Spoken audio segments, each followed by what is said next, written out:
commence avec la mouture du grain. Donc, on prend de l'orge qui, lui, est malté. Le maltage, c'est un traitement qu'on fait à l'orge. On le mouille, on l'oxygène, on le fait germer. Une fois qu'il est germé, on veut le sécher le plus rapidement possible. Une fois qu'il est séché, on va le moudre, donc au moulin à grains.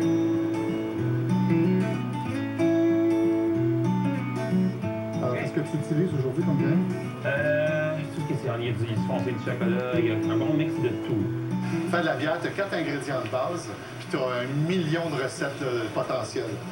Alors, c'est une recette conventionnelle. On va utiliser, je veux dire, 90 de grains blonds, du 2 rangs qu'on appelle. Puis on va venir mettre une petite quantité de grains de couleur, de spécialité, des grains caramel, des grains torréfiés à différentes températures. Donc, ça va amener de la couleur, ça va amener du goût. Tu vois, là, il est moulu, puis il est plus que roulé, là, il est carrément moulu. Peut-être qu'on peut même ajuster le moulin à grains, parce qu'il est un petit peu trop farineux. Donc, on veut vraiment exposer l'amidon qu'il y a à l'intérieur du grain pour que par la suite, bien, on fasse une conversion.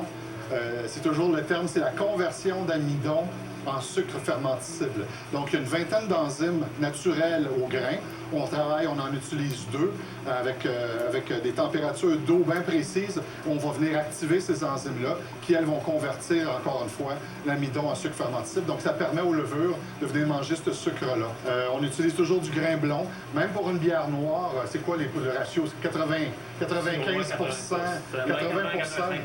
Les grains rôtis noirs sont tellement puissants, ils donnent tellement de couleur et de goût que tu en mets en petite quantité. Les grains qui, eux, sont torréfiés, comme le café. Qui, eux, vont nous donner des goûts de chocolat, de cacao, vont nous donner des goûts de café, de toast brûlé. Moi, je donne souvent l'exemple du toaster.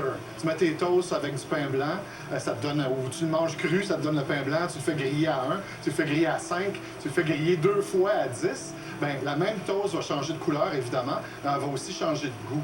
D'ailleurs, j'aime toujours aussi comparer la brasserie à la boulangerie puis le pain à la bière. Ce sont les mêmes ingrédients. On parle d'eau, de céréales, de levure. Dans le pain, on va mettre une pincée de sel pour aromatiser. Dans la bière, on met une pincée de houblon pour aromatiser.